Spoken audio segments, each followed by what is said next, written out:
तो स्टूडेंट्स, एक बार पुनः आपका स्वागत है मैथ्स विद दीपक में।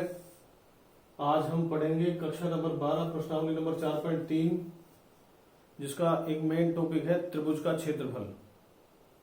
तो त्रिभुज का क्षेत्रफल हमने कक्षा नंबर 10 में ये सूत्र पढ़ा था, 1/2 x1 y2 - y3 plus x2 y3 - y1 plus x3 y1 - y2। इस सूत्र को आप सारणी की मदद से व्यक्त कर सकते हैं। कैसे व्यक्त कर सकते हैं? 1/2 x1 y1 1 x2 y2 1 x3 y3 1। आपने इसका प्रयोग किया। अगर इसका भी प्रयोग करते हो आप, तो यही सूत्र वापस, जैसे x1 y2 - y3 plus x2 आप c1 से प्रसार करोगे तो वापस यही प्राप्त हो जाएगा। तो कहने का मतलब ये तो था कक्षा नंबर 10 में, और यही कक्षा नंबर 12 में सारणी की मदद से। इसमें तीन महत्वपूर्ण बातें और हैं कि क्षेत्रफल एक धनात्मक राशि होती है, अतः हम समीकरण नंबर फर्स्ट में सारणी का निरपेक्ष मान लेते हैं। निरपेक्ष मान का मतलब है धनात्मक मान। कहने का मतलब यह है कि अगर ऋणात्मक मान आ जाए तो ऋणात्मक मान को आप छोड़ देना, केवल धनात्मक मान ही लेना है। इसके बाद है, यदि क्षेत्रफल दिया हो तो गणना के लिए सारणी का मान धनात्मक एवं ऋणात्मक दोनों मानों का प्रयोग कीजिए। अगर क्षेत्रफल देंगे तो आपसे के का मान पूछेंगे। के का मान पूछेंगे तो एक बात जरूर याद रखना कि हमको क्या करना है, क्षेत्रफल का मान ऋणात्मक और धनात्मक दोनों को प्रयोग करना है। एक ही मान लोगे तो एक ही मान आएगा के का। दो मान लोगे, मतलब क्षेत्रफल का मान प्लस भी लोगे और माइनस भी लोगे, तो आपको दोनों मान कंफर्म मिलेंगे। इसके बाद है, तीन संरेख बिंदुओं से बने त्रिभुज का क्षेत्रफल शून्य होगा। क्योंकि त्रिभुज बनाने के लिए तीन ऐसे बिंदु चाहिए जो असंरेख हो। जब बिंदु ही संरेख है, जब बिंदु ही एक रेखा पर है, तो त्रिभुज बनेगा ही नहीं, और बनेगा नहीं तो क्षेत्रफल 100% 0 के बराबर होगा। तो देखिए आपकी बुक में है एग्जाम्पल नंबर 17, सीरीज दिए हुए 3 8 4 -4 2 5 1। आपको केवल एक काम करना है कि ये बिंदु इस सूत्र में रखने हैं। x1 y1 के स्थान पर 3 8, x2 y2 के स्थान पर -4 2 और x3 y3 के स्थान पर 5 1। अगर आप रख पाते हैं तो अब हम r1 से प्रसार कर देते हैं। r1 से प्रसार पुराने तरीके से किया, 3 का गुणा 2 -1 -8 पंक्ति स्तंभ छोड़ो -4 -5 और प्लस 1 -4 -10। तो देखिए 2 में से गया 1 दिया 3, ये -9 को -8 से 72 और -14 का 1 से किया तो -14। 72 और 3 75, 75 में से 14 घटाए तो 61/2। आप वर्ग इकाई जरूर लगाए, क्योंकि क्षेत्रफल में वर्ग शब्द जरूर प्रयोग आएगा। वो ये अगर भुजा, जैसे कक्षा नंबर 10 में भुजा सेंटीमीटर में है तो वर्ग सेंटीमीटर, या मीटर में है तो वर्ग मीटर, और अगर कुछ भी नहीं है हमारे पास तो हम वर्ग इकाई जरूर लगाएंगे। इसी के तर्ज पर है एग्जाम्पल 18, ए दिया हुआ है, बी दिया हुआ है। तो सबसे पहले इस सवाल में हमसे दो चीजें पूछी है। पहली चीज क्या पूछी है कि ए और बी दिया हुआ है, तो उस रेखा का समीकरण ज्ञात करो जिससे ए और बी गुजरे। तो रेखा के समीकरण ज्ञात करने के लिए आप एक काम कीजिए कि माना ए बी पर कोई बिंदु पी एक्स वाई है, तब मतलब ए बी पी अगर एक ही रेखा पर हो जाए तो त्रिभुज कैसा बनेगा? संरेख बनेगा, और संरेख बनेगा तो त्रिभुज का क्षेत्रफल शून्य के बराबर होगा। तो पहले ए कोई सा बिंदु पहले रख दो, पहले ये रख दिया, फिर ये रख दिया, और फिर पी था अपने पास एक्स वाई रख दिया। तो अब हमने क्या किया, r1 दो जीरो r1 में है, r1 से प्रसार किया तो ये दो तो जीरो हो ही जाएंगे। ये पंक्ति स्तंभ छोड़ा तो y - 3x बराबर 0। तो ये आ जाएगा। आप 2 का तो बजरोड़ा कर दीजिए, y - 3x बराबर 0 या y बराबर 3x। तो ये तो था अपनी रेखा का समीकरण। रेखा के समीकरण के बाद हमें जो ज्ञात करना है वो है कि यदि b का मान k0 है और त्रिभुज ए बी डी का AR का मतलब एरिया, और एरिया का अंग्रेजी जो हिंदी मीनिंग है वो है क्षेत्रफल। त्रिभुज ए बी डी का क्षेत्रफल 0 क्यों होगा? क्योंकि तीनों बिंदु एक रेखा पर है। तो ए बी डी, ये पहले ए लिखिए 1 3, बी ए के बाद क्या है बी 0 0, और डी क्या है? डी है हमारे पास k0। तो क्षेत्रफल मैंने बोला जैसा यहाँ लिखा था कि गणना के लिए सारणी के मान धनात्मक और ऋणात्मक दोनों होंगे, कब? जब क्षेत्रफल दिया होगा। क्षेत्रफल दिया है तो यहाँ ±3 ले लें। अब R2 से प्रसार किया, R2 से प्रसार करने के बाद ये मान प्राप्त हुआ। तो इसके बाद ये -3 के बटा 2 बराबर ±3। तो 2 का तो गुणा कर दीजिए, 3 से 3 काट दीजिए। तो जो के संभावित मान होंगे, एक तो होगा +2 और एक होगा -2। तो कहने मात्र का मतलब ये था कि अगर हम क्षेत्रफल देने के बाद के का मान ज्ञात करें तो 100% क्षेत्रफल का मान धनात्मक और ऋणात्मक दोनों ले लें ताकि आपके पास के दो मान प्राप्त हो जाए। अगर एक ही चुन लिया तो एक ही मान प्राप्त होगा और आपका आधा या एक अंक कट जाएगा अगर ये 3 नंबर का सवाल रहा। तो इसके बाद है एग्जाम्पल नंबर 4.3 में हम चलेंगे क्वेश्चंस पर। क्वेश्चंस में स्टूडेंट्स देखिए 4.3 का पहले का दूसरा, इनमें हमें 3 बिंदु दिए हुए हैं। 3 बिंदु में क्या करना है हमें 1 0 6 0 4 3। तो इन 3 बिंदुओं से हमें त्रिभुज के क्षेत्रफल ज्ञात करना है। तो कैसे ज्ञात करेंगे, पहले सूत्र लिखेंगे, यहाँ भी मतलब जहां भी प्रश्न करें वहां सूत्र जरूर लिखें। 1 0 पहला बिंदु, 6 0 दूसरा बिंदु, 4 3 तीसरा बिंदु। इसके बाद 1 का गुणा 0 -3, 0 का गुणा 6 -4 और 1 का गुणा 18 -0। तो ये -3, ये 0 और ये 18 में से 3 घटाइए 15/2 वर्ग इकाई आपका आंसर होगा। सेम इसी पैटर्न पर सवाल है नीचे वाला भी, 2 7 1 1 10 8।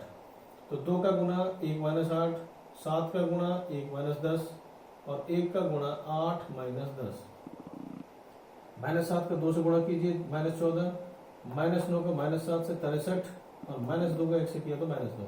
63 में से 16 घटाएंगे तो आपका जो अभीष्ट मान प्राप्त होगा वो होगा 47/2। तो बिल्कुल ये दोनों एक ही तरीके के क्वेश्चन है। इसी पर एक और भी क्वेश्चन है -2 -3 3 2 और -1 -8। इस पर भी वही है। अच्छा, अगर आप इन तीनों सवालों में चाहें तो संक्रिया का प्रयोग भी कर सकते हैं। संक्रिया का प्रयोग का मतलब है कि 3 इक्के आ गए, 2 इक्कों को 0 कर सकते हो, तो वो भी आप कर सकते हैं। अन्यथा किसी भी पंक्ति या स्तंभ से प्रसार कीजिए, वो भी आपका उत्तर है। तो यहाँ ऐसा संक्रिया ना भी लगाए तो भी चल जाएगा। तो -2 का गुणा किया 2 + 8 प्लस 3 का गुणा किया 3 + 1 और 1 का गुणा किया तो -24 + 2। ये 10 दूनी 20, 4 तिया 12, -22 -22 तो 22 20 42, 42 में 12 -42 में 12 जोड़ा तो -30, 2 का भाग दिया तो -15।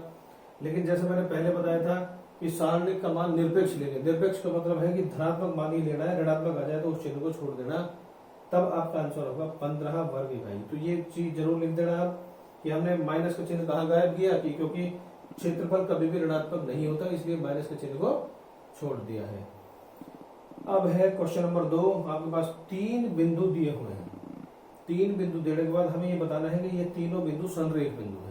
तो संरेख के लिए क्या करेंगे, हम त्रिभुज के क्षेत्रफल को 0 के बराबर दिखाएंगे। कैसे दिखाएंगे, a b + c, b c + a, c a + b।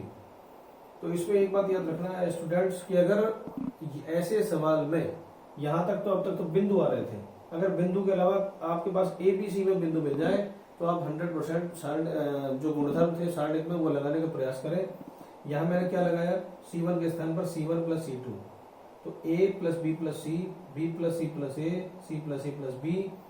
जैसे ही लगाया तो देखा हमने कि a + b + c कॉमन आ जाता है, ये कॉमन आ गया।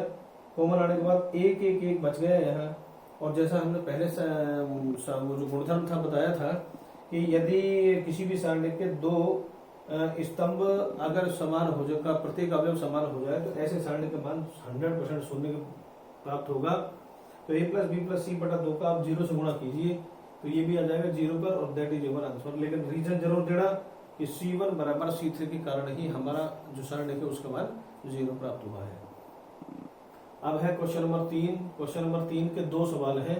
इन दोनों सवालों में हमें क्षेत्रफल का मान 4 वर्ग इकाई दिया हुआ है और 3 बिंदु दे रखे हैं, हमें 3 बिंदु दे रखे हैं और हमें k का मान ज्ञात करना है। तो जैसे मैंने पहले भी बताया था कि क्षेत्रफल को आप प्लस माइनस लेंगे। अब हम देखिए इसका प्रसार कर रहे हैं। k का गुणा करें 0 - 2 से, 0 का गुणा करें 4 - 0 से और 1 का गुणा करें 8 - 0 से।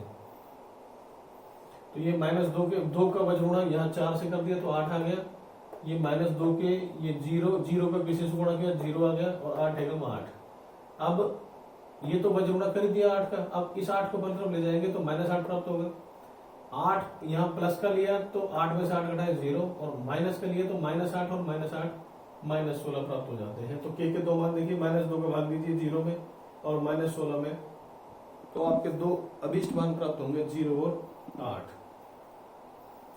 बिल्कुल इसी की तर्ज पर एक और क्वेश्चन है आपके पास, देखिए -2 0 0 4 और 0 के।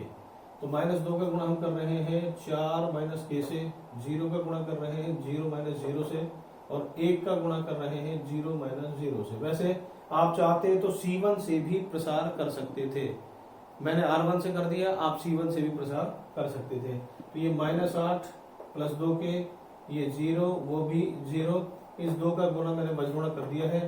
अब -8 को इधर लिया है तो वो +8 हो गया, 8 और 8 16, -8 और 8 जोड़ा तो वो 0 आ गया। अब 2 का भाग लगाइए, 2 का भाग लगाने के बाद 16 में 2 का भाग लगाया 8 और 0 में 2 का भाग लगाया तो 0। तो यहाँ भी आपके वही के 2 मान संभावित के 2 मान प्राप्त हुए हैं जो पहले थे।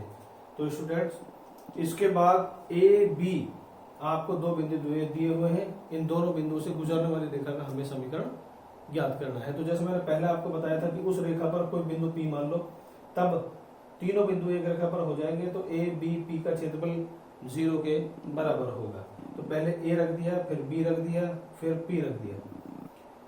इसके तत्पश्चात R1 से प्रसार करेंगे, 1 का गुणा 6 माइनस वाई, 2 का गुणा 3 माइनस एक्स और 1 का गुणा 3y माइनस 6x। 2 का मैंने बजगुणा कर दिया है, वह 6 minus y minus 6 plus 2x plus 3y minus 6x। तो ये यहाँ 6 से 6 कट जाएगा, बाकी बचा 3y में से y घटाए तो 2y और 2x में से 6x घटाए तो माइनस 4x। तो 2 का भाग दे देंगे और पक्षांतर किया तो आपके पास प्राप्त होगा y बराबर 2x। इसी तर्ज पर है a का मान 3 b का मान 9 3। ए बी पर पहले बिंदु P मानेंगे, तब त्रिभुज ए बी पी का क्षेत्रफल 0 के बराबर करेंगे क्योंकि तीनों बिंदु समरेख प्राप्त होंगे। तो ये A, ये B और ये P।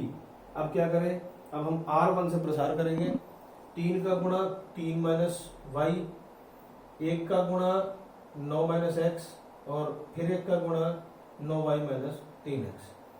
तो 9 minus 3y minus 9 plus x plus 9y minus 3x बराबर 0। इसके तत्पश्चात देखिए ये आ गया, 9 से 9 यहाँ भी कट जाएगा, 9 से 9 यहाँ भी काट दिया मैंने, तो बाकी बचा 9y में से 3y 6y और x में से 3x कटा है तो माइनस 2x। यहाँ 6y माइनस 2x बराबर 0, तो 2 का भाग दे दीजिए, x मतलब माइनस 2 का दे दो, अगर x का चिन्ह पॉजिटिव रखना है तो माइनस 2 का दे दो, तो x माइनस 3y बराबर 0। और इसी के साथ ये होगा आपके क्वेश्चन नंबर 4 का आंसर। अब है क्वेश्चन नंबर 5। क्वेश्चन नंबर 5 में हमें वही पुराना के का मान ज्ञात करना है।